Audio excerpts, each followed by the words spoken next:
Hey, good morning, my friend. Welcome back to the Ride In. I appreciate you tuning in today. This morning I wanted to talk about Rumorville. Good old Rumorville. Oh, it's something that we all have to deal with at times, and it's just, it really can tear you up inside when people are talking and saying things out there and spreading rumors, and I want to help you today to take some ownership of that, whether it be in your personal life or you're a leader in an organization. It's a convicting thought to me.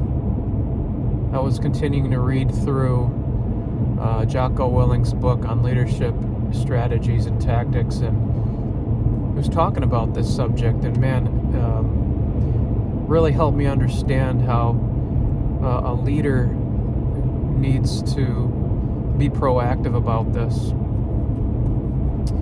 We've got to ask ourselves the question, if people are talking, why are they?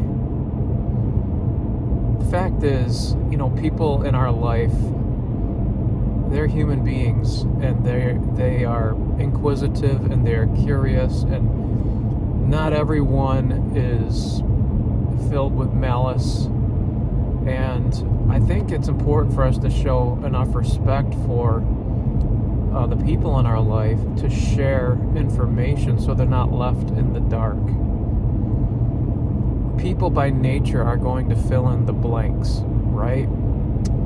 And we have to take ownership of what we have done to create an atmosphere or an environment where people talk.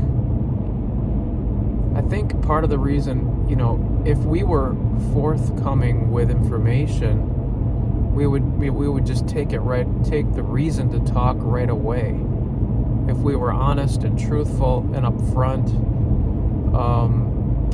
But for some reason, there's something in us, a measure of pride, that, maybe we'll talk to this person or that person. Sometimes not even anyone, depending on who you are. You just keep everything close to the vest, and I think there's a measure of pride there that says, you don't need to know, that's not your business, you just need to trust me. Well, the unfortunate thing about that line of thinking is that lack of information breeds distrust.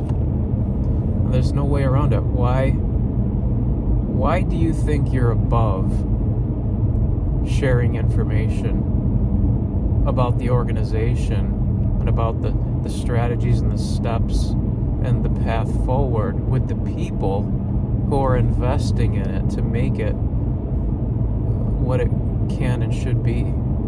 I mean, you can't do it without them, and maybe you think you can, and maybe you think you're God's gift to the organization, and they just need to give you the full authority to do whatever it is that you want or think is right. But if you can't, and maybe you don't want to share information because you might get some negative feedback. Somebody might push back on what your idea. You're a fool. If you can't allow your ideas to be challenged, give your people a chance to share what they think. Unless you think everyone in your organization is a bunch of idiots, you have to be able to take feedback. And you may not go with what they say, but sometimes you can do them a whole lot of good by listening to them and giving them a chance. And in some way, shape, or form, what they say may impact you, whether it be in one particular aspect, or even going forward, where that voice echoes in your mind in a positive way, not negative. And if you hear them out. But building relationships happens by building trust, and building trust happens through communication. And so you're never gonna completely stop the Rumorville from going on. people talk. That's the nature of the beast. And everybody has an opinion. Not everybody's out for your good. But you gotta believe that in terms of the organization that you're a part of, if we're talking about the local church, man, you gotta give your people the benefit of the doubt. Love them enough to share with them the vision. Love them enough to, maybe it's your Sunday school class, maybe it's maybe you're a pastor, maybe you work with a particular aspect of the ministry.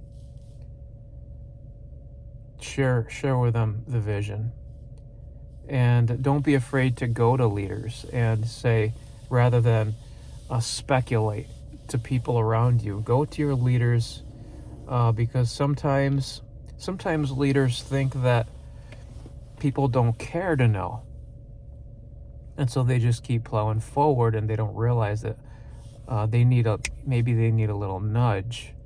I mean, I can tell you for sure that there's times that I need a nudge. It's easy for me just to get in, just to keep going and talk to as few people as possible. But I know in my heart that I want as much unity and as much buy-in as I possibly can get.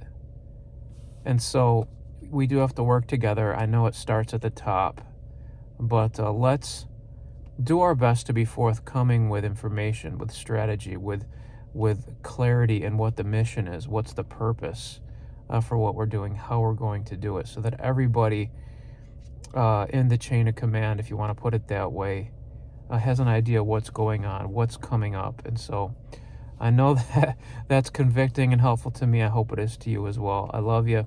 Hope you have a great Wednesday today. We'll talk to you soon. Bye-bye.